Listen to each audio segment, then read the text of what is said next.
Salam alaikum, Azul, bonsoir. Nous assistons à un curieux retour de flamme entre la France et l'Algérie, des retrouvailles toutes frétillantes, des éloges très emphatiques de Tebboune sur son homologue français, des appels téléphoniques entre les deux présidents et deux interviews accordées par Tebboune à deux médias français. La première, à la chaîne France 24, dont tout un chacun sait bien sûr quelle est la voix médiatique de la France à l'étranger et qu'elle est par conséquent au service du Quai d'Orsay. Et la seconde interview a été donnée au journal L'Opinion, un quotidien à petit tirage qui, dans sa présentation, dit de lui-même que sa ligne éditoriale est libérale, pro-business, comme ça, pro-business, et européenne. L'interview exclusive de Tebboune par France 24 du 4 juillet 2020, long de 26 minutes, a été pour le moins complaisant, ou du moins qui a soigneusement évité les questions gênantes comme celle sur le déroulement des élections présidentielles, dont tous les Algériens savent qu'elles se sont distinguées par le plus massif boycott et la plus grande fraude électorale jamais observée dans ce pays où cette pratique est pourtant quasi systématique. Pareil sur les questions autour des conditions de lutte contre la pandémie, et pareil pour d'autres questions comme la liberté de la presse, l'instrumentalisation de la justice, la répression des hérakistes et autres questions que se posent les Algériens. Le journaliste a donné l'impression, très nette, qu'il tenait le crachoir à un président qui ne s'adressait certainement pas à des Algériens, puisque personne dans ce pays ne peut leur mentir sur ce qu'ils endurent et subissent eux-mêmes. L'entrevue accordée au journal L'Opinion a été beaucoup plus complaisante encore, quasiment une sorte de publi-reportage qui ne dit pas son nom. Une tribune offerte à Tebboune pour qu'il puisse dire ce qu'il voulait dire. Et il ne s'en est pas privé, jusqu'à affirmer que si la France n'avait pas la première place de partenaire économique, cela n'était pas irréversible. Cette très curieuse interview, genre celle faite dans la France-Afrique, a été l'occasion pour Tebboune de lancer à Macron ce qu'il croit être des fleurs, puisqu'il a dit de lui qu'il a reconnu que la colonisation était presque aussi dramatique que la Shoah. Il l'a dit comme ça. Et donc, c'est le rabibochage maintenant, après une dégradation qui avait laissé penser à une glaciation, au point où les dirigeants algériens avaient été jusqu'à recourir à un curieux moyen, une sorte de chantage qui avait prêté à rire, puisqu'ils avaient mené une campagne tambour battant, très largement amplifiée par le relais habituel, d'une substitution immédiate de la langue française par l'anglais. En l'absence d'une véritable rétorsion économique dont ils n'avaient plus le moyen, les barons du régime algérien n'avaient trouvé que cette menace pour annoncer la couleur d'une possible rupture avec leur principal protecteur, celui chez lequel ils sont tous, ou presque tous, installés, d'une façon ou d'une autre. Mais la France-Algérie allait donc revenir d'une autre manière, très vraisemblablement par une offre de service et un alignement sur la politique libyenne et sahélienne de la France. La France-Algérie, avec tout ce qu'elle sous-entend de souterrain, de non-dit, de connivence inavouable. La relation de l'Algérie avec l'ancienne puissance coloniale n'a jamais été évacuée de toutes ces attitudes qui la distinguent et qui vont de soi où les barons du régime sont dans des postures de proconsuls, qui mettent leur pays et les intérêts du pays dont ils se sont accaparés le pouvoir au service de cette même puissance coloniale qui les protège, qui a une influence sur la décision politique, même si elle le fait avec beaucoup de doigté pour sauver les apparences. C'est cela qui fait que la France-Algérie est dans les mêmes schémas que la France-Afrique, dans une conformation moins caricaturale, bien sûr, moins évidente, et qui peut laisser croire à une relation normale entre deux États normaux. La France et l'Algérie ont pourtant toutes les possibilités de nouer des relations saines, fructueuses pour les deux pays, dont les intérêts réciproques bien compris. La présence d'une nombreuse communauté originaire d'Algérie, binationale ou résidente, est un atout majeur pour les deux pays. Le régime algérien ne pouvait pas aller vers un tel choix, parce qu'il repose tout entier sur des intérêts de ses propres membres, dans des logiques quasiment mafieuses. Les Français sont entrés dans des perspectives qu'ils disent reposer sur la bien commode raison d'État. Une vision à courte vue qui ne tient aucun compte du caractère mortifère du régime algérien et des terrifiantes conséquences que sa gestion calamiteuse de l'Algérie pourrait provoquer.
Le retour de la France-Algérie, c'est le titre de notre émission d'aujourd'hui. Et pour en parler, nous avons avec nous en Skype Houssine Djidel, analyste politique depuis Paris. Houssine Djidel, merci d'être avec nous. Merci Jamaldine pour l'invitation. Merci. Alors, Hassan Hirsch, économiste, membre du comité Sauvons Karim, qui est avec nous en Skype lui aussi depuis Paris. Hassan Hirsch, merci d'être avec nous. Oui, Sauvons Karim Tabou. Ah, Sauvons Karim Tabou, d'accord, oui. Merci, oui, merci pour la précision. Je salue tes invités, Houssine Djidel, Ali évidemment et Judy. Et je ne sais pas si vous avez d'autres invités que je salue également. Vous les avez tous les deux cités. Ali Aïdjoudi, qui est avec nous, président de Riposte International à Paris et néanmoins activiste très connu du Hirak. Ali Aïdjoudi, merci d'être avec nous.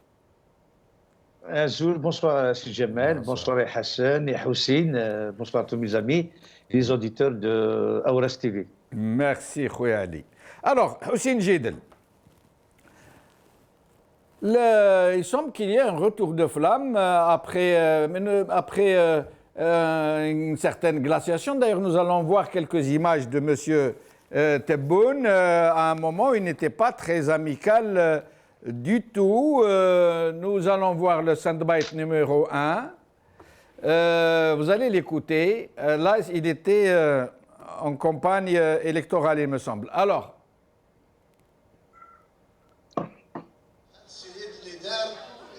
ودفع 70 واحد باش فاتوا البرلمان وداروا هذا الاعلان. هذا السيد هذا عايش في باريس. لي جيلي جون هذو تاعهم السطرات الصفراء باش تكونوا في الصوره فقط. خلوني نتكلم. السطرات الصفراء نتاعهم لها في عام 11 وفيات، 4400 جريح 2000 سجين ما يتكلموش عليها جاي يشوفونا احنا فايتينكم بزاف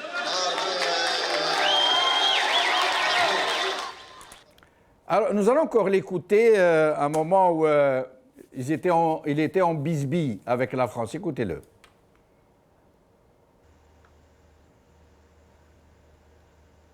شوف تلفزيون عمومية فرنسوية باش نقولها باسمها عندها الجزائر تقتصر في ساحة البريد المركزي وتقتصر في أودان وزيرهم الخارجية يقول نفس الشيء الآخر Je crois que ça a été coupé, mais ça ne fait rien. Alors, et nous allons maintenant écouter le changement qui a été opéré dans la tête de M. Tebboune. Écoutez-le maintenant avec France 24, puis nous reviendrons à Hossein Jidel. Écoutez-le. Avec le président Macron, nous pouvons aller loin dans l'apaisement, dans le règlement du problème de la mémoire. C'est quelqu'un de très honnête et qui veut apaiser la situation, qui veut servir bien sûr son pays, la France, et en même temps permettre à nos relations de retrouver son niveau naturel. Les relations entre deux pays indépendants, deux pays souverains.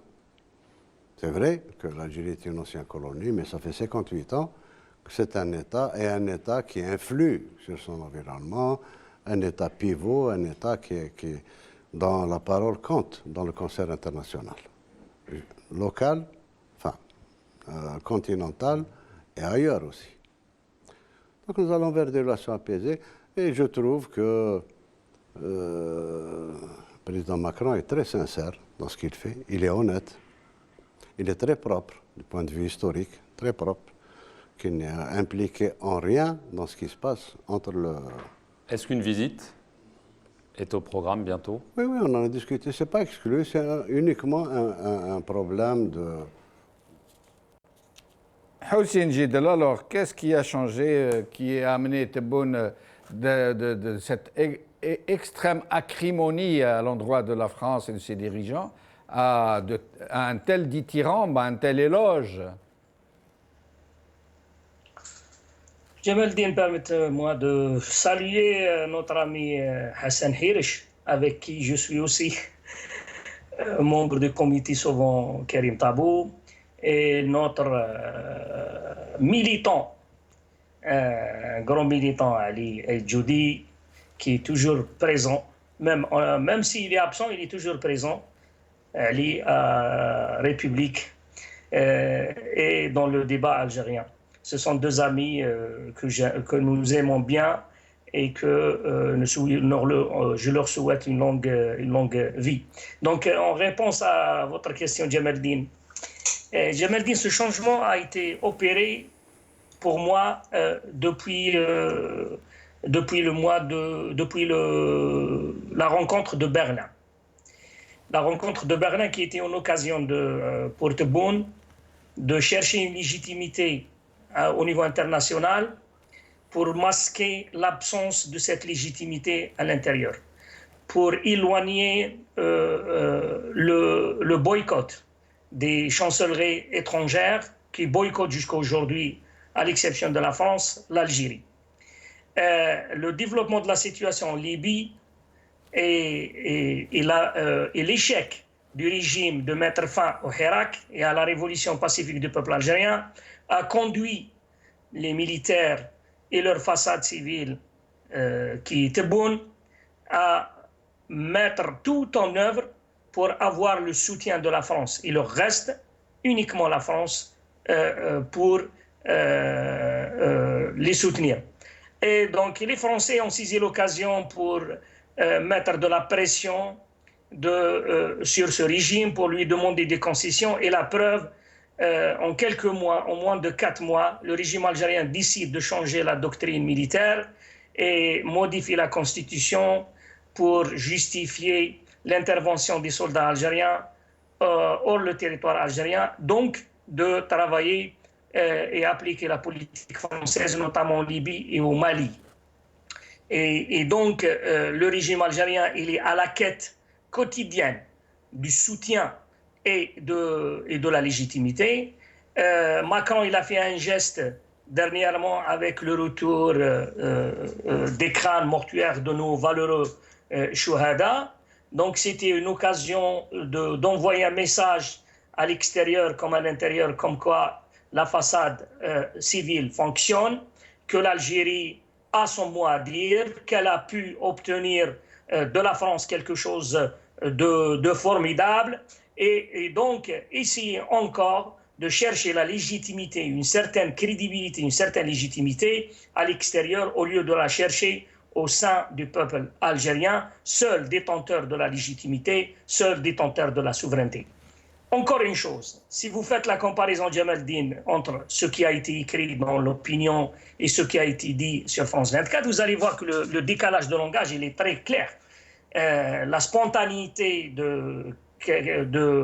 ou la réponse directe de Tebboune sur France 24 a mis en exergue l'absence de toute vision, l'incapacité, la médiocrité. Par contre, avec l'opinion, les réponses ont été bien élaborées, mais on trouve dedans le nouveau positionnement de l'Algérie sur la question libyenne et sur la Turquie, qui sont la position française. Je signale seulement qu'au moment où Tebboune fait l'éloge de Macron et de sa politique, aujourd'hui même, il y a quelques heures seulement, Le Point, l'hebdomadaire Le Point, est publié un article avec un titre très éloquent. En Libye, Macron a tout faux. A tout faux. Et quand vous allez lire l'article, vous serez submergé par la sévérité du langage. Et nous reviendrons, Houssine. Ali Aïdjoudi, même question. Ali Aïdjoudi, sur ce changement de cap, j'allais dire, d'une extrême acrimonie, voire une agressivité, à un éloge particulièrement chaleureux de son homologue français. Qu'est-ce qu'il y a? Écoutez, pour moi, il n'y a jamais eu de malentendu dans le fond entre les deux régimes, parce que tout simplement, la France est la tutelle de notre régime. Nier ça, c'est ne pas reconnaître la réalité. Vous savez, le malheur de Laurent Gbagbo, quand on a commencé à lui créer des problèmes, c'est qu'il a essayé de faire passer un message à Jacques Chirac au cours d'une émission en lui disant que Chirac sache que moi, président, je ne suis pas un sous-préfet nommé par la République française. Et nous avons su, quand même, nous avons suivi la fin tragique de Laurent Gbagbo, avec toutes ses erreurs, bien sûr. Mais je dirais la même chose. C'est ce que Dieudonné a dit dans sa pièce théâtrale. Il a dit que nous avons opté pour des indépendances de façade. Et réellement, nous n'avons jamais été indépendants. D'ailleurs, l'un des slogans de cette noble révolution de ce Hirak, c'est « Al-Sha'b yurid al-istiqlal ». Mais Al-Sha'b yurid al-istiqlal, le peuple revendique son indépendance. Son indépendance par rapport à la France, par rapport aux militaires, aux officiers de l'armée française, par rapport aux élèves de l'armée Belkhair, de Khaled Nazar, et j'en passe. Donc dire qu'il y a eu des malentendus, il n'y a jamais eu de malentendus entre les deux pouvoirs. On nous a présenté toujours Boumediene comme un héros, le moustachieux, alors qu'il a autorisé en 1968 De Gaulle à effectuer des essais nucléaires à Oued el-Namous en Algérie. Vous imaginez? Donc Boumediene, qui était le symbole à un moment donné de l'autoritarisme, de la souveraineté, la France a tout le temps été la tutelle de cette Algérie. C'est pour ça que nous, en tant que militants de cette révolution, de ce Irak, nous revendiquons, nous luttons pour une double rupture. Une rupture avec les anciens colons, qui est la France, qui est toujours celle qui détient le pouvoir en Algérie, et nous militons contre ces pions, contre ces généraux, contre ce pouvoir installé par De Gaulle. Eh bien, donc, dire qu'il y a eu un malentendu, il n'y a jamais eu de malentendu. Il y a eu des partages de tâches, de rôles, je dirais juste un mot par rapport à Tebboune, quand elle a été interviewée sur une chaîne de télévision, je ne retiens pas le nom. On lui a dit alors, monsieur Tebboune, qu'est-ce que vous pensez de la France? La France est derrière ceci, cela. Écoutez, moi, vous accusez la France. Écoute, moi, je n'accuse pas la France officielle. Oui. Comme si le ministre des Affaires étrangères n'était pas un ministre officiel de la France officielle. Absolument. Il accuse une France virtuelle, mais jamais la France officielle. Parce que la France officielle, c'est elle qui a validé la candidature de Tebboune, c'est elle qui a validé l'installation de Tebboune à Al-Mouradia. Donc moi je pense qu'il n'y a jamais eu de malentendu entre un pouvoir de façade et sa tutelle qui est la France. Eh bien, je reviens à vous tout à l'heure pour vous demander de nous expliquer quel est l'intérêt de la France dans une telle collaboration. Qu'est-ce que la France a gagné? Hassan Hirsch, je suis tenté de vous poser la même question. Pourquoi ce changement de cap dans les relations algéro-françaises qu'on avait cru à un certain moment être devenu très glacial, voire même antagoniste? Écoutez, M. Benchelouf, je vais compléter un peu ce qui a été dit par mes prédécesseurs. Moi, je pense qu'il y a au moins 3 niveaux. Et il y a un premier niveau qui est tout simplement l'infantilisme politique des décideurs algériens. Nous savons très bien qu'il n'y a pas une maturité politique chez les gens qui nous gouvernent depuis 1962. Ils sont susceptibles, ils changent d'avis assez fréquemment, ils sont instables, ils sont quelque part bipolaires politiquement. Donc, c'est extrêmement difficile. Moi, vous savez, M. Benchinouf, j'ai travaillé à un moment, là, surtout avant le confinement, j'ai travaillé beaucoup avec les grandes entreprises françaises, enfin européennes, mais particulièrement françaises.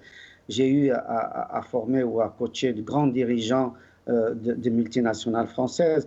Leur problème, c'est de savoir qui est leur interlocuteur, de savoir comment investir, sachant qu'il y a des changements de règles à chaque fois. On change les règles de jeu en plein jeu, etc. Il y a une espèce d'instabilité au niveau politique en Algérie, mais aussi au niveau économique, culturel, linguistique, etc. etc. Donc les interlocuteurs étrangers, pas seulement français, ils ont énormément de difficultés à travailler avec les Algériens. Ça, c'est un premier niveau. Le deuxième niveau, M. Benchenouf, c'est que le pouvoir algérien, maintenant tout le peuple algérien le sait, est un pouvoir en fait multicéphale. Il y a des clans à l'intérieur et c'est des clans qui se battent d'ailleurs. On voit très bien comment des ministres, des généraux, des premiers ministres, des walis, etc. sont en prison, ainsi de suite. On voit qu'il y a une guerre comme ça depuis des décennies au sein du pouvoir. Si bien que la réalité de mon point de vue, il n'y a pas un seul interlocuteur de la France. Il y a un clan français, il y a un clan russe, il y a un clan chinois, il y a un clan saoudien, émirati, il y a un clan turc. Toutes les grandes puissances. Vous voulez dire des lobbies qui agissent sur les relations au niveau algérien? Non, c'est plus que des lobbies. C'est-à-dire qu'il y a un certain nombre des clans au sein du régime. Au sein du régime, D'accord. un certain nombre de généraux, un certain nombre de hauts fonctionnaires de l'État algérien émargent d'une façon directe ou indirecte auprès des services de ces pays-là, de ces puissances-là, au service de leur économie, de leur politique, de leur stratégie, etc. Si bien qu'on voit justement l'Algérie s'arrimer tantôt au Moyen-Orient, tantôt à la Russie, tantôt à la Chine, tantôt aux Américains, tantôt à la France, tantôt aux pays du sud méditerranéen, notamment l'Italie et l'Espagne. Et on le voit d'ailleurs au niveau de la répercussion, au niveau de ses relations commerciales, ses relations culturelles, ses relations politiques, etc. Donc il y a une espèce d'instabilité à ce niveau-là qui perdure depuis 1962 à ce jour et avec un effet d'accélération depuis les années 1990, c'est-à-dire depuis l'avènement du terrorisme, parce que c'est un phénomène qui a été inscrit par ces pays comme étant une variable fondamentale dans les relations entre les États. Et enfin, le troisième point, M. Benchenouf, c'est que ces derniers temps, l'Algérie est en grande difficulté économique, en grande difficulté financière. Nous avons vu comment il y a la chute du prix des hydrocarbures, une chute absolument drastique, dramatique, et nous sommes au bord d'un précipice qui est absolument gigantesque, béant. L'Algérie est en grande difficulté économique. Et donc, elle s'achemine vers la France parce que précisément, il ne faut pas oublier qu'il y a ce qu'on appelle le Club de Paris. Et c'est un club, un groupe de créanciers publics chargés de trouver des solutions d'endettement aux pays en difficulté financièrement. Et ce club de Paris est composé de grandes puissances européennes, mais aussi un certain nombre de partenaires tels que la Corée du Sud, tels que le Brésil, etc., etc. Donc l'Algérie ne peut pas aller sur le marché financier, ne peut pas aller emprunter de l'argent au FMI, à la Banque mondiale. Mais l'Algérie, Hassan Hirsch, aura besoin non pas d'un prêt pour quelques années, mais elle aura besoin d'environ 30 milliards de dollars par an. Or, elle n'est ni solvable, ni crédible. Comment on va faire pour obtenir de tels crédits? Justement, c'est ce que je suis en train de vous dire, M. Benchenouf. C'est-à-dire que l'éloge dithyrambique d'Abdelmajid Tebboune envers Emmanuel Macron va dans ce sens-là. Parce que sans l'intervention de la France, sans le hockey de la France, du Club de Paris, il sera extrêmement difficile à l'Algérie de trouver des emprunts. Et enfin, peut-être un dernier élément, peut-être qu'on reviendra encore dessus, M. Benchenouf, c'est que l'Algérie perd un potentiel extraordinaire à tous les niveaux. D'abord au niveau des transferts de technologie. Elle ne peut le faire qu'avec la France parce que des milliers et des milliers d'Algériens ici sont dans les universités françaises, dans les laboratoires français et même en tant qu'investisseurs ici dans l'économie française, etc. Il aurait été possible, s'il y avait des relations saines, vraiment d'opérer un transfert technologique. Ce n'est pas avec la Russie, ce n'est pas avec l'Arabie Saoudite, ce n'est pas avec la Chine que ça va s'opérer. On voit très bien que ça n'a jamais été le cas. Mais Hassan Hirsch, ce sera le... Monsieur Benchenouf, au niveau de l'argent, pour répondre à votre question, après vous pouvez me poser votre question. Oui. Vous savez, il y a 5 millions d'Égyptiens dans la diaspora, en Europe, aux États-Unis et dans les pays du Golfe. Cette diaspora rapporte à l'Égypte 30 milliards de dollars chaque année. Or, l'Algérie, qui a une diaspora à peu près équivalente et qui a un potentiel beaucoup plus grand que la diaspora égyptienne, parce que la diaspora algérienne est très bien installée en Europe et en Amérique du Nord. Elle a un potentiel de 20 à 40 milliards de dollars qu'elle peut transférer chaque année. Et l'Algérie est privée de cette manne parce que précisément, Et là, je reviens au développement de M. Aléa et Djoudi, parce qu'il n'y a pas de démocratie, parce que le pouvoir algérien marginalise, exclut le peuple algérien. Mais il n'y en a pas non plus en Égypte. Méprise la diaspora, etc. etc. Hassan Hedj, je reviendrai à vous tout à l'heure pour vous poser une question qui vraiment interpelle tout le monde. J'entends bien que le partenaire français est le mieux placé sur les starting blocks pour travailler avec l'Algérie. J'entends bien pour plusieurs aspects très objectifs. Mais pourquoi la coopération n'est-elle pas saine ? Je vais vous donner tout à l'heure un seul exemple, celui par exemple de Renault France avec le Maroc et Renault France avec l'Algérie.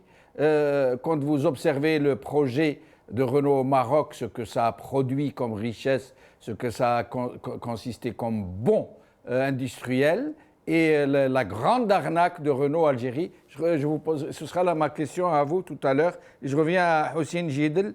Hossein Jidel, d'après certaines études journalistiques algériennes, il y aurait en France, sur les 700 ministres qu'a eu l'Algérie depuis l'indépendance, depuis 1962, 700 ministres à peu près, il y en a environ 500 qui se sont installés en France. Pas tous des gens malhonnêtes, hein, il faut le souligner. Il y a des gens très honnêtes qui ne se sont installés qu'avec leur propre argent, celui qu'ils ont gagné avec leur traitement de ministre. Mais sinon, il n'y a pas que ça. Il y a des centaines d'officiers supérieurs qui sont installés en France. Il y a des milliers de cadres supérieurs du secteur public qui sont installés en France. Il y a des milliers de hauts fonctionnaires de toutes catégories qui aussi se sont installés en France. Et dans ce grand personnel qui s'est installé en France, personnel de catégorie supérieure, beaucoup disposent d'affaires construites avec des fortunes qui ont été pillées à l'Algérie. Alors, comment expliquez-vous qu'un État démocratique comme la France, qu'un État qui est très pointilleux sur tout ce qui est de provenance de l'argent, de la fiscalité, comment a-t-il pu permettre à tous ces gens de blanchir autant d'argent? Kamaldine, est-ce que je peux rajouter un ou deux éléments avant de répondre à cette question? Bien sûr. Surtout, quand vous avez posé la question, pourquoi, quelle est l'importance de l'Algérie quelle est l'importance du régime algérien pour la France, pour qu'il soutienne à ce point ce régime défaillant et finissant. Eh ben, il y a des questions géopolitiques dedans, mais il y a aussi une crainte. Et d'ailleurs, il y a une dizaine de jours, j'étais avec un journaliste d'un grand quotidien français. Il m'a dit, on a eu un débat très franc sur la situation en Algérie. Il m'a dit, oui, je comprends la révolution, etc., mais on n'a pas en face, il n'y a pas le régime qui peut gérer l'Algérie. Je lui ai dit, mais vous ne voyez pas les potentialités de Hirak? Il m'a dit, mais non, oui, les partis politiques, etc. Mais ils sont dans cette crainte permanente du chaos. N'oublions pas aussi une autre question, c'est que les Français sont très inquiets, voire par la question d'immigration. Et d'ailleurs, je note que depuis 1931, quand Farhat Abbas disait dans son bouquin Le Petit Algérien, il disait à l'époque, en 1931, les Français craignaient l'arrivée de 1000 Algériens sur le territoire français. Et donc, nous ne parlons pas des millions d'Algériens, des millions d'Africains qui peuvent envahir l'Europe si le régime algérien vient de tomber, si l'Algérie glisse dans l'inconnu. Donc cette crainte a été exprimée par... Mais justement, ça devrait provoquer la réaction contraire.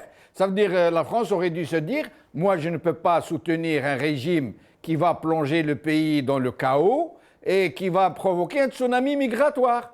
Normalement, c'est l'inverse.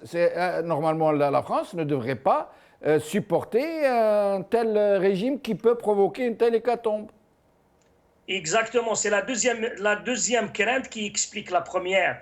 Mais la France ne voit pas ne voit pas d'alternative à ce régime. Elle le dit, ils sont dans une culture, les responsables français sont dans la culture ancienne.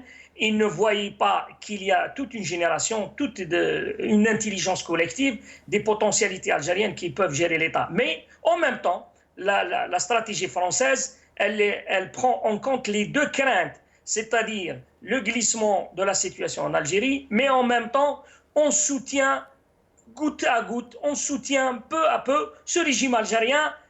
On ne va pas commettre l'erreur qu'on a commise avec la Tunisie, avec d'autres pays. Donc c'est juste pour dire qu'il y a des raisons géopolitiques. Maintenant, le changement dans la région a aussi poussé les Français à soutenir ce régime parce qu'ils ont besoin de reconstituer un nouveau front composé de la Tunisie, l'Algérie, l'Italie, l'Allemagne et les pays arabes qui soutiennent Haftar pour contrer les Turcs et essayer de remettre et de favoriser la France pour qu'elle revienne sur le jeu libyen avec une position plus confortable. Mais revenons à votre question pour les responsables algériens. Comment se fait-il que la France a été toujours une France coloniale. C'est-à-dire, ce qui prime pour le droit français, ce qui prime pour la démocratie française, c'est l'intérêt de la France, l'intérêt des Français. Quand les intérêts de la France ne sont pas mis en cause, il n'y a aucune valeur qui peut gêner. Et c'est pour cela nous avons vu que les rares décisions de justice ici en France contre les biens mal acquis ont été rendues difficilement et après des années de bataille que certains Africains ont menées, notamment contre leurs dirigeants. Pour l'Algérie, l'intérêt dépasse largement les centaines de responsables algériens et de leurs milliards. L'intérêt de la France avec l'Algérie, il est énorme. Il n'est pas économique d'ailleurs. L'échange entre l'Algérie, l'échange commercial entre l'Algérie et la France ne dépasse pas 5 milliards. Et le produit intérieur brut de la France, il dépasse les 5 000 milliards. Donc, qu'est-ce que ça représente 5 milliards pour 5 000 milliards. Donc, l'intérêt, il est autre, il est géopolitique, il est culturel, il est démographique. Il y a presque 6 millions d'Algériens en France. Une potentialité, mais aussi une source de crainte et de danger en cas de glissement de la situation. Donc, c'est pour cela les autorités françaises, jusqu'à aujourd'hui, sur la question fiscale des responsables algériens et même français, ils font le blackout parce que c'est de l'argent qui rapporte du confort aux Français. On l'accepte tant qu'il n'y a pas une contestation, tant qu'il n'y a pas de forcing. Mais cela n'empêche pas que les Algériens pourront mener des actions pour obliger les Français de revoir leur position. Des actions, vous voulez dire les Algériens de France, la communauté algérienne de France. Exactement, et vous savez, vous êtes très bien placé, Djamaldine, quand vous dirigez dans les années 2007-2008 le quotidien d'Algérie. J'avais le combat avec l'ancien ministre Chef Rahmani, donc j'étais seul dans ce combat. Et vous avez eu le soutien, vous m'avez donné votre soutien en publiant tout ce que je publie sur mon blog. Et j'ai essayé d'entamer des choses, mais je n'ai pas réussi parce qu'il faut que ce problème soit le problème de toute la communauté algérienne.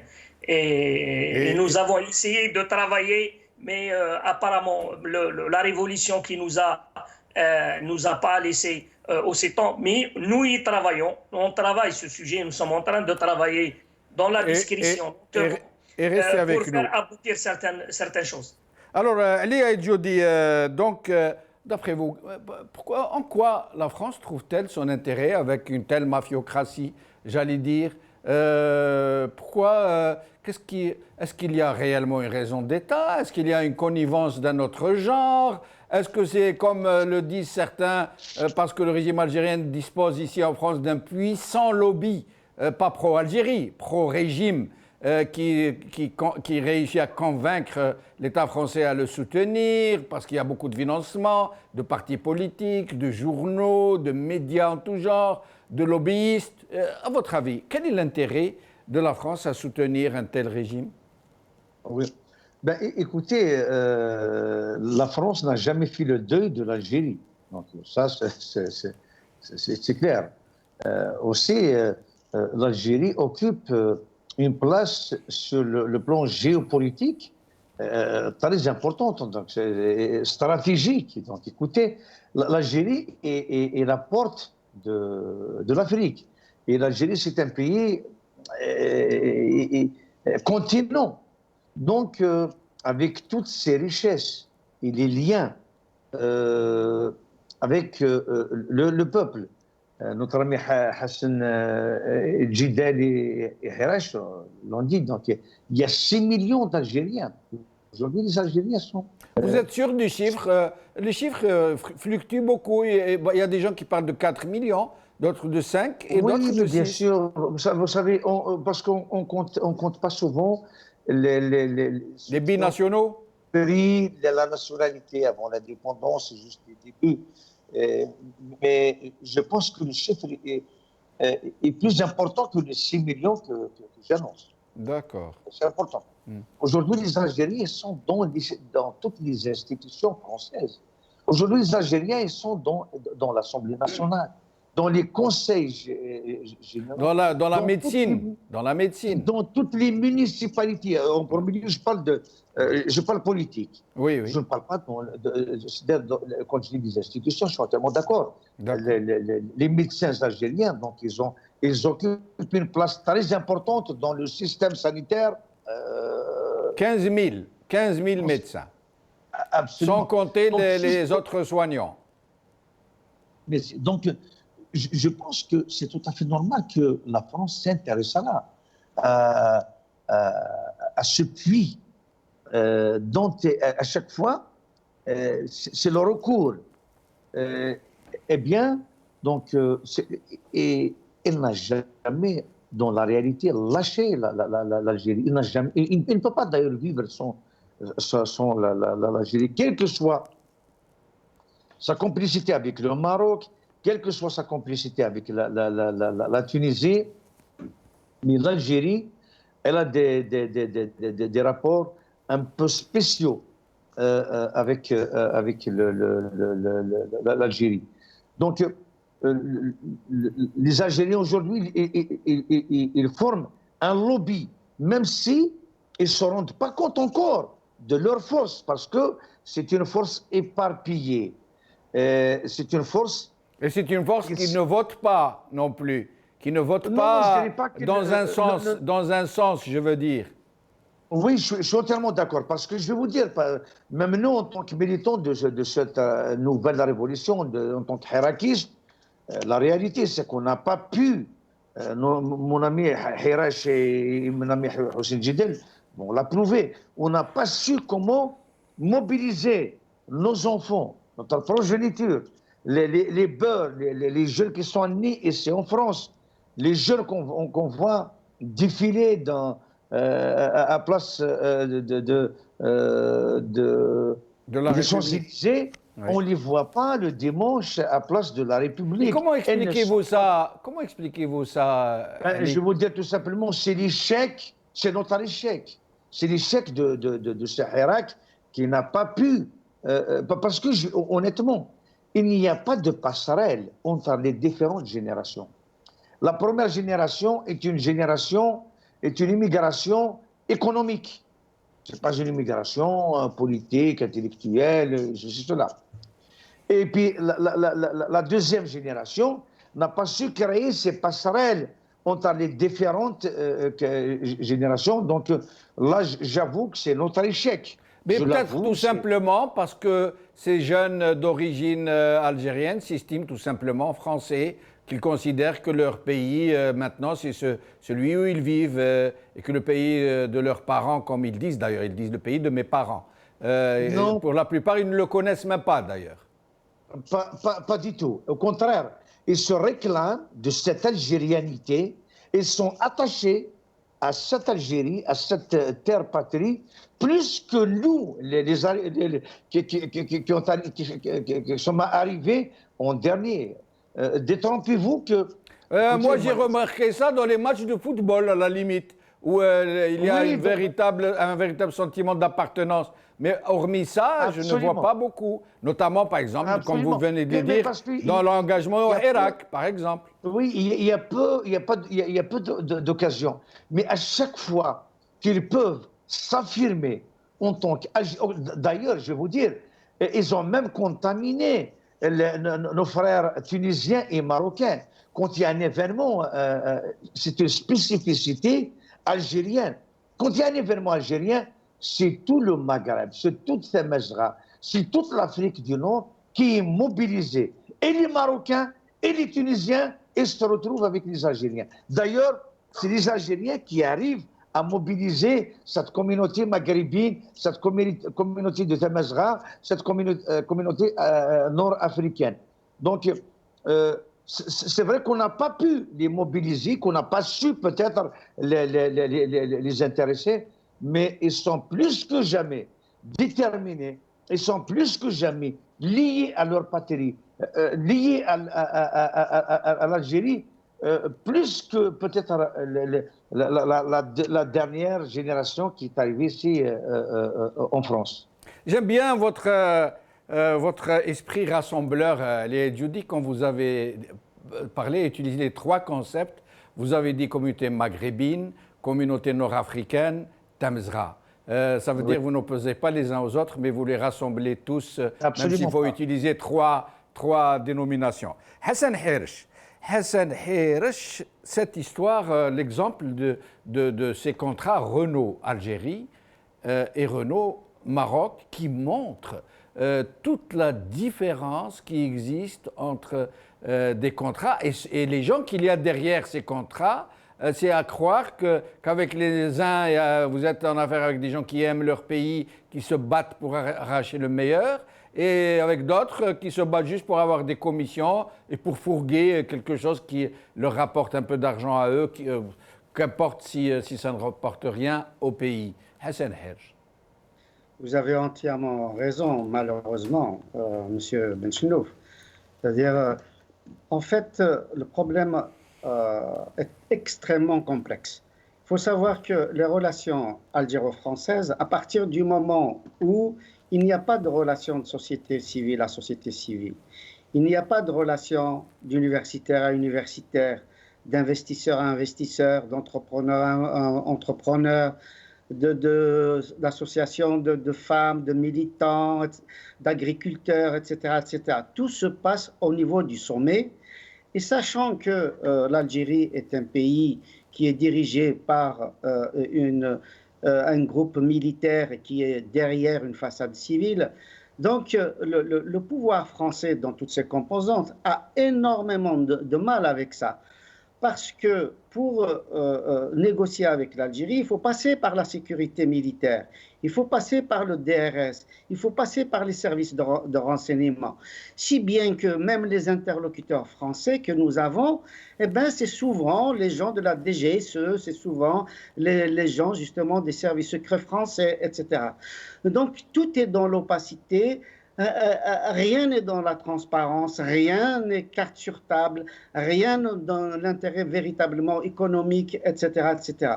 Or, le cas du Maroc que vous citez, il y a des relations entre les chefs d'entreprise, il y a des relations entre les syndicats, il y a des relations entre les universitaires, il y a des relations entre les lycées, etc., etc. Et donc, on met un certain nombre de choses sur la table, Monsieur Benchenouf. Il y a une relative transparence et on n'a pas mis en difficulté aussi les interlocuteurs français parce que ces interlocuteurs-là savent à qui s'adresser quand ils vont investir au Maroc. Et en plus, il y a toute une législation marocaine qui favorise les investissements français. Un Français peut acheter une maison sans problème au Maroc. Un Français peut détenir les 100% d'une entreprise au Maroc. Un Français, il peut y aller avec une carte d'identité au Maroc. Il n'attend pas un visa pendant 15 jours, 2 mois, 3 mois, etc., etc. Il y a une possibilité beaucoup plus fluide pour l'investisseur français au Maroc et même en Tunisie. Ce qui n'est pas du tout le cas pour l'Algérie. C'est extrêmement difficile. Moi, vous savez, quand j'ai eu à former des équipes dirigeantes de certaines entreprises et de grandes entreprises françaises, je vous assure, Monsieur Benchenouf, que j'ai eu des ingénieurs qui n'ont obtenu leur visa qu'au bout de 6 mois. 6 mois. Et arrivé sur place, vous savez, au lieu d'avoir une carte de séjour, parce qu'ils ont généralement des missions de 3 à 5 ans, au lieu d'obtenir une carte de séjour correspondant à la durée de leur séjour, ils doivent se présenter tous les 3 mois à la wilaya d'Alger. Ils ont énormément de difficultés à avoir les papiers pour s'installer en Algérie, pour travailler en Algérie, pour enseigner en Algérie, pour transférer les savoirs en Algérie, etc., etc. Donc, l'Algérie est un pays complexe vis-à-vis de son peuple, complexe vis-à-vis de ses partenaires, de ses voisins, complexe vis-à-vis... Moi, je dirais plutôt compliqué que complexe. C'est les deux à la fois, monsieur Benchenouf. On n'a pas une équipe dirigeante homogène, consciente des enjeux nationaux, consciente des enjeux internationaux, qui prennent en charge sa diaspora, qui prennent en charge son intelligentsia, etc., etc. On a vu la panique qu'il y a avec cette affaire de coronavirus. Aujourd'hui, l'Algérie, par rapport à la Tunisie et au Maroc, c'est une catastrophe absolue qui est en train de s'annoncer. Et c'est dans tous les domaines. Le domaine étranger, le domaine économique, le domaine éducatif, etc., etc. Donc, je n'ai rien à apprendre aux Algériens sur ce registre-là. Ils savent parfaitement. Et encore une fois, ce qui est totalement maladif, c'est la susceptibilité. On voit par exemple, pour des raisons de sécurité, après l'affaire du terrorisme aux États-Unis, le fameux 11 septembre, qu'est-ce qui s'est passé? La France a imposé des visas. Elle a imposé des visas à énormément de pays, et particulièrement à ceux justement d'Afrique du Nord, ou du Maghreb, comme vous dites, ou de Tramazra. La réaction des Marocains, des Tunisiens, ça n'a pas été d'imposer le visa aux Français, ça n'a pas été justement l'obligation d'imposer des visas à un certain nombre d'Européens, mais l'Algérie a immédiatement répliqué, quels que soient les intérêts en jeu, quelles que soient les conséquences désastreuses de nos intérêts, ils ont immédiatement bloqué les visas pour les étrangers. Et moi, le principe de la réciprocité. C'est ça. Une réciprocité maladive, c'est-à-dire qui ne s'intéresse pas à nos intérêts, aux intérêts du pays. Moi, je sais, M. Benchenouf, les difficultés, mais alors énormes, qu'ont eu de grands dirigeants, de grands cadres d'entreprises françaises, européennes, pour aller travailler en Algérie. Et restez avec nous, Hassan Herish. J'aimerais que nous allions un peu vite parce qu'il y a plusieurs questions à traiter, à discuter. Je veux juste signaler que l'ex-général-major Ali Rderi, ex-candidat à la présidence de la République, qui a été mis en prison pour avoir voulu se présenter malgré le niet de l'état-major, donc ils lui ont cousu une affaire cousue de fil blanc, ils l'ont même accusé de trahison, de connivence avec l'étranger et autres. Monsieur Ali Rderi vient d'annoncer qu'il est en grève de la faim et qu'il veut que son honneur soit blanchi. Alors, soit lavé. Hussein Jidl, sur la presse française, quand il est question de l'Algérie, la presse française dont on dit qu'elle est très libre, très indépendante. On oublie de dire qu'elle n'appartient qu'à quelques familles, qu'elle appartient grossièrement à des gens qui font un peu la politique en France. Mais quand il est question des événements algériens, il arrive que ça traite à peine, ou alors pas du tout. Véritable blackout. Je rappelle comme la fameuse marche du 1er novembre 2019, il y a eu quasiment au moins 50 000 manifestants, certains parlent de 80 000. et pas une ligne, pas un mot, pas une image n'a paru sur cette grandiose manifestation. Comment expliquez-vous cette connivence de la presse française avec le régime algérien? Encore une fois, Jamaldine, j'aimerais bien ajouter à ce que M. Hirish et Ali Djoudi ont dit. Juste, vous avez posé la question sur Renault, mais en comparaison la question Renault algérien, Algérie, Renault Maroc, il y a deux choses totalement différentes. Les Marocains ont négocié, l'État marocain a négocié avec les Français pour l'intérêt de son pays. L'État marocain est un régime totalitaire, mais c'est un État crédible et un État qui a ses institutions, qui regarde l'intérêt du pays. Mais nous, le projet Renault Maroc, qui a été élaboré par Arnaud Montebourg et Cherif Rahmani, c'était un cadeau, une corruption de Abdelaziz Bouteflika et des généraux pour soutenir le régime algérien. D'ailleurs, ce qui a permis à Arnaud Montebourg, le ministre français, d'avoir le culot sur le territoire algérien, de donner des ordres aux Algériens. Si les voitures qui seront produites par Renault Alger ne sont pas vendues, c'est à l'État algérien de les acheter.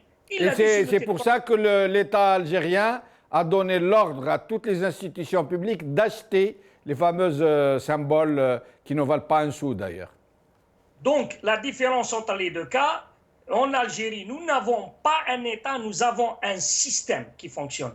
Et tout ce qu'on fait avec la France ou d'autres pays, c'est pour le système et ce n'est pas pour l'État algérien, ni pour la souveraineté, ni pour l'intérêt des Algériens, ni pour l'emploi, ni pour résoudre un problème. Et j'en ai pas, on peut citer des milliers d'exemples. Entre un dernier exemple, le Maroc qu'on a toujours traité comme un tyran, la cour de la France, etc., etc. Je ne défends pas le Maroc, mais je dis quand même, les Marocains, quand ils veulent acheter leur blé, ils n'achètent que 60% de leur blé de la France. Les Algériens achètent 80% de la France. Et d'ailleurs, le directeur, il y a certaines années, le directeur de l'Office des céréales français a dit texto dans Libération, le cahier de charge algérien a été conçu spécialement pour les entreprises françaises. Donc, qu'on cesse de parler. Nous avons au Maroc un État, nous avons un système en Algérie. Et il y a une différence entre un État et le système. Par contre, en revenant à la presse, moi, je ne partage pas tout à fait cette idée. Il y a un blackout parce qu'il y a des médias, presque tous les médias appartiennent à des lobbies, appartiennent à des intérêts, mais aussi, des fois, si les Algériens ne font pas la démarche auprès de la presse française, il n'y aura pas de ligne qui bouge. Moi, je vous cite un exemple de ma petite expérience. J'ai pu faire sortir l'affaire de corruption de Cherif Rahmani dans le Canard enchaîné, dans l'Express et dans l'Observateur, Nouveau Observateur, sans aucune aide. Mais c'est des années et des heures et des centaines, des milliers d'heures de travail et de communication avec ces gens-là pour les convaincre qu'il s'agit bien d'une affaire de grande corruption qui n'honore pas la France. Et nous allons continuer le tour de micro. On essaiera d'aller un peu vite parce qu'il ne reste plus beaucoup de temps. Ali Djoudi, pourquoi la presse française ne traite pas de la question algérienne, des questions algériennes? Est-ce parce que tout simplement l'opinion publique ne s'intéresse pas à l'Algérie, comme ils disent beaucoup de journalistes? Ou est-ce parce que c'est beaucoup plus complotiste, j'allais dire? Alors, je n'ai pas entendu la question. Pourquoi la presse française ne traite pas des questions les plus graves quand elles impliquent le régime algérien?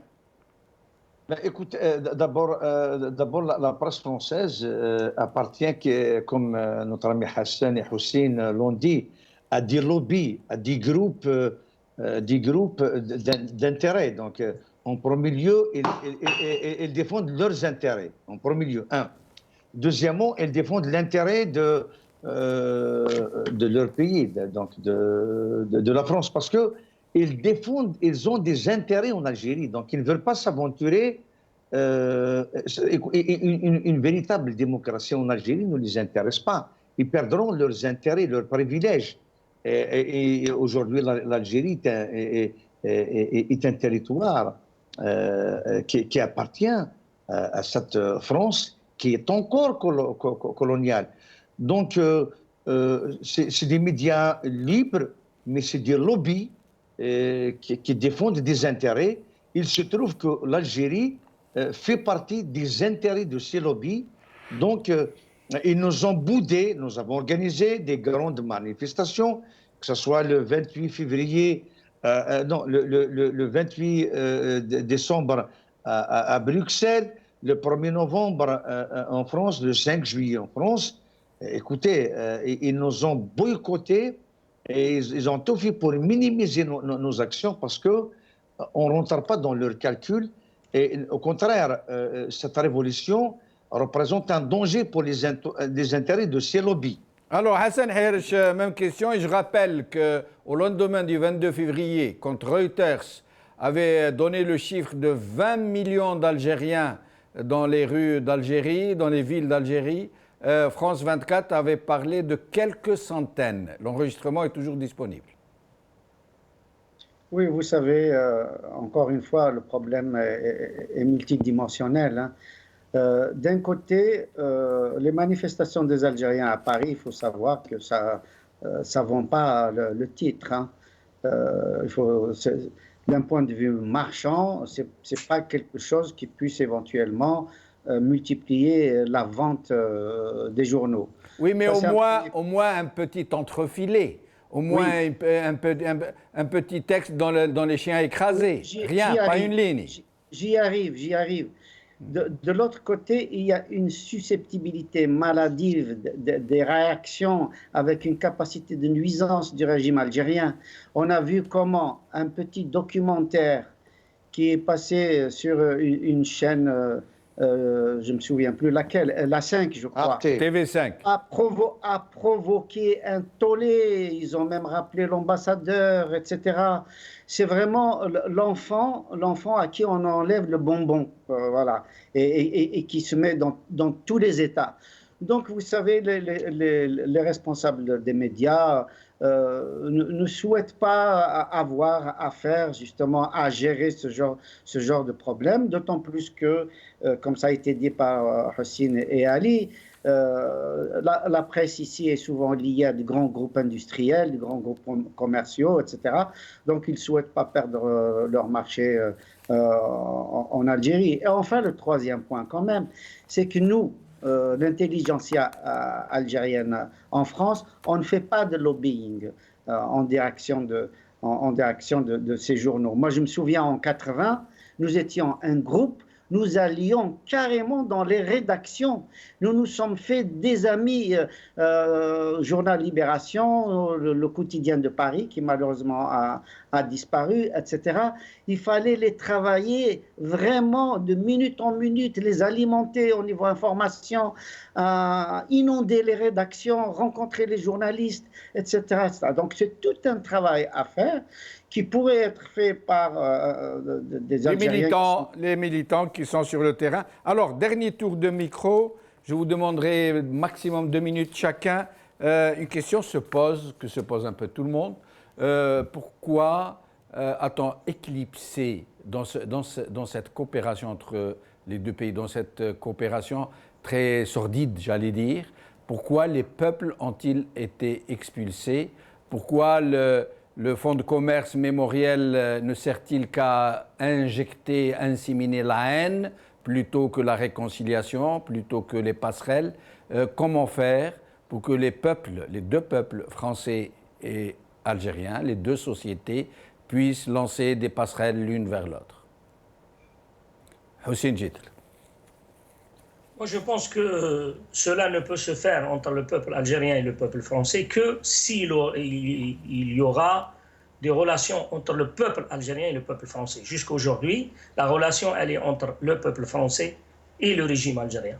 Le régime algérien n'est pas issu de la volonté du peuple, ne s'intéresse pas aux intérêts du peuple, et il ne veut pas, il fait tout pour isoler ce peuple, pour qu'il ne soit ni en contact ni avec les Français, ni avec d'autres peuples. Parce qu'il craint la contagion, il craint que les Algériens puissent être revendicatifs et demander, comme ils le font depuis le 22 février 2019, un changement radical, un véritable changement du régime. Donc, moi, je pense que le moment venu où quand le peuple algérien aura son mot à dire, il aura le souverain, il sera le souverain dans son pays, il y aura la possibilité de redéfinir les relations entre l'Algérie et la France, entre le peuple algérien et le peuple français, qui sera d'intérêt commun, de réciprocité, de compréhension et d'ailleurs de règlement de tous les différends, contrairement à ce que a fait Tebboune aujourd'hui quand il a proposé dans l'opinion d'effacer tous les différends à part celles qui concernent les essais nucléaires. Non, on ne demande pas, on n'accepte pas. Il y a une différence. Il y a 132 ans de colonialisme, de massacres, de pillages, de vols, etc. Et les Français, on doit faire le compte avec eux. Et je déplore que Tebboune ait eu le courage de critiquer ce que les Libyens ont fait avec les Italiens quand ils ont demandé des réparations. Alors, Tebboune, pour sauver le régime, ne demande pas des réparations. Nous, on dit cela sera fait entre le peuple algérien et le peuple français. Merci. Et je m'excuse, je dois vous quitter parce que j'ai dans 5 minutes une intervention sur la chaîne libyenne. Je dis merci à tous. Merci Hussein, merci. Merci infiniment Hussein. Alors Ali Aïdjoudi, en moins de 2 minutes, s'il vous plaît, la même question. Oui. Comment faire pour que le peuple algérien soit impliqué directement dans ces genres à travers ses représentants, je veux dire, dans cette coopération, pour que cette coopération puisse devenir enfin saine et bien comprise? Ben, écoutez, c'est simple, il faut que le peuple algérien retrouve sa souveraineté. Et alors qu'aujourd'hui, le peuple algérien n'a pas retrouvé cette souveraineté. Donc c'est important de le signaler. Aujourd'hui, les relations, c'est entre le pouvoir français et le pouvoir et la mafia qui s'accapare. Oui. Ah, est-ce qu'on a perdu le pouvoir oui. Même catégorie, parce que vous m'écoutez? Oui, on vous écoute, on vous écoute. Merci. Donc, la France défend ses intérêts et malheureusement, il n'y a pas un pouvoir légitime qui défend ses intérêts. Tu te souviens, Jamel, notre rassemblement le jeudi 24 octobre 2019, le mot que j'ai utilisé lors du rassemblement, notre rassemblement en tant qu'Algériens devant l'Assemblée française, nous avons dénoncé la caution de l'État français du blanchiment de l'argent de la mafia politico-financière. Je m'en rappelle algérienne. Très bien, je m'en rappelle. Mais vous aviez d'ailleurs, vous aviez été très bien remarqué, y compris par des députés français qui étaient sur place, quand vous aviez lancé ce pavé dans la mare. Merci, cher Jamal. Donc, malheureusement, on a un pouvoir qui ne cherche qu'une caution morale et politique pour la durée de ce pouvoir au sommet de l'État algérien, même tout en bradant les intérêts stratégiques de ce peuple. On n'attend pas grand-chose ni du pouvoir français, parce que c'est à nous, en tant que peuple, d'arracher nos droits, d'arracher notre indépendance, d'arracher notre autonomie vis-à-vis de cette mafia politico-financière qui nous a volé notre indépendance, qui a hypothéqué l'indépendance et la liberté de l'Algérie. Et on ne peut traiter avec la France d'égal à égal qu'une fois la souveraineté du peuple algérien. Merci. Merci, mon cher Jamal. Merci, Royali. Merci. Alors, Hassan Hirsch, le mot de la fin, même question. Je trouve le problème grave entre la France et l'Algérie, c'est qu'effectivement, si on tient compte de ce qui vient d'être dit par Ali Aïdjoudi, c'est qu'effectivement, il ne peut pas avoir de relations saines. À partir du moment où il n'y a pas un pouvoir légitime à Alger, il n'y a pas un pouvoir civil à Alger, si bien que les relations passent, encore une fois, j'insiste là-dessus, par les services secrets des deux pays. Et donc, tout se fait dans l'opacité. Il n'y a pas une intervention possible des sociétés civiles. Et le potentiel, pourtant, est énorme, M. Benchenouf.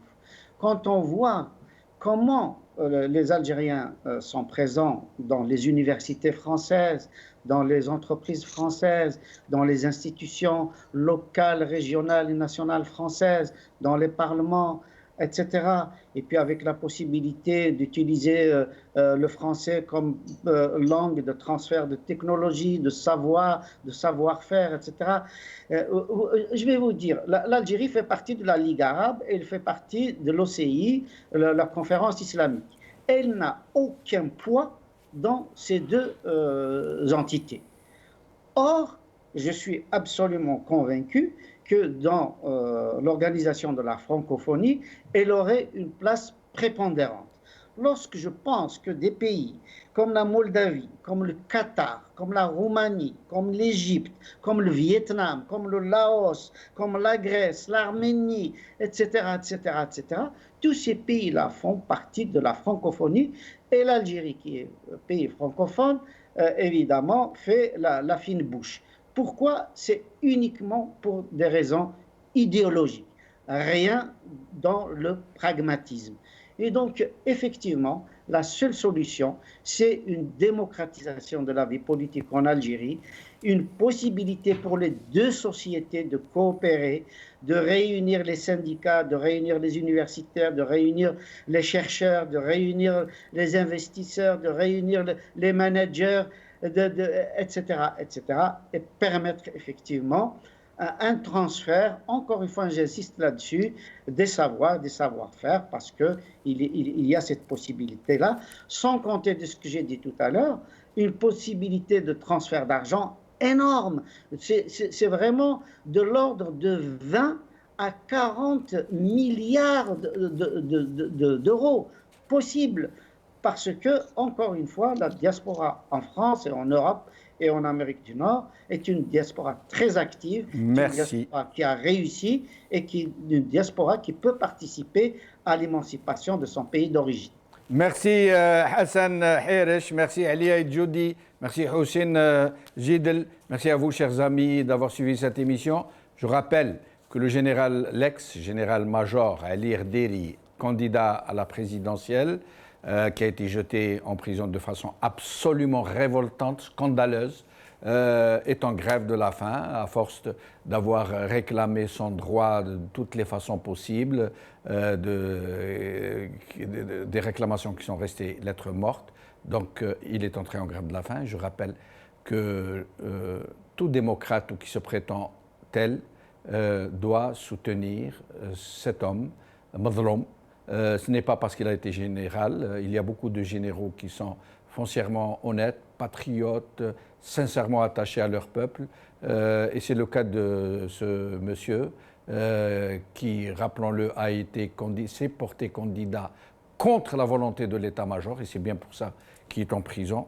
Rappelons aussi que les services spécialisés, les spin doctors, sont en train de concocter une attaque groupée, très savante, qui recourt à de très nombreux relais, y compris des médias en ligne à l'étranger, avec des articles qui sont signés de pseudonymes. C'est le cas d'une attaque qui a été menée contre le Magharibiya, et on a essayé de savoir qui était le monsieur qui avait signé, un certain monsieur Skandar Salhi.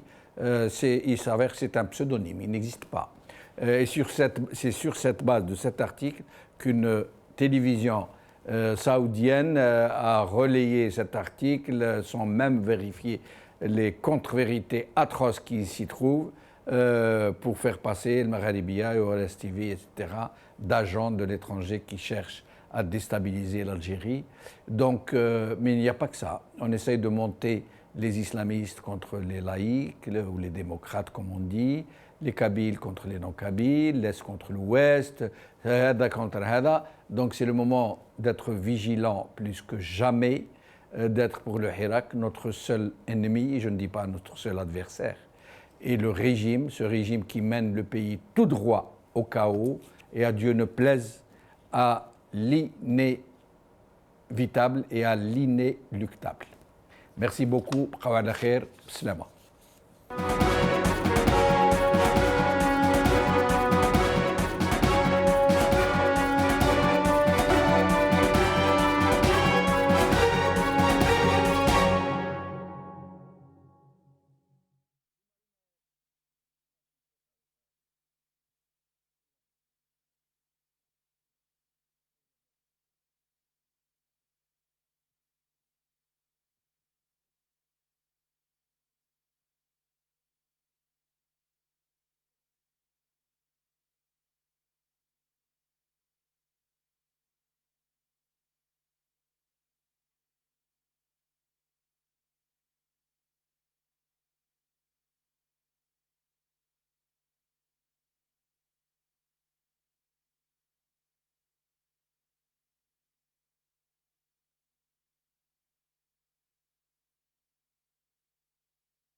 عادة ما يختار الزعماء والقادة منابر إعلامية مؤثرة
واش راكم مصعب؟ اهلا سي عثمان، واش حوالك؟ السلام عليكم. اخويا مرحبا بك. اهلا. يا اخويا واش صحة؟ رايح للترك وخليتنا ولا كيفاه؟ لا ما زال. البارح نشوف فيك في تيارتي. ايه قال لي وش اسمه يونس. يونس ما سمعش فيك مليح. انا ذاك الشباب يقوموا بالحاله الليل. اسمع وراح ناخذ مايك مشرك. واش هذا حيت جيد. الله يسلمك.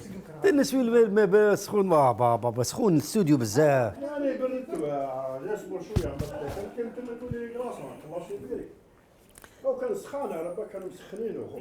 يا صاحبي ولا غير قاعد كي اللي رانا قاعدين في ولايه الواد. سخون كان سخون انا واقيلا عبد السلام واقيلا مازالوا سخون عبد السلام. سخون الحال عندك.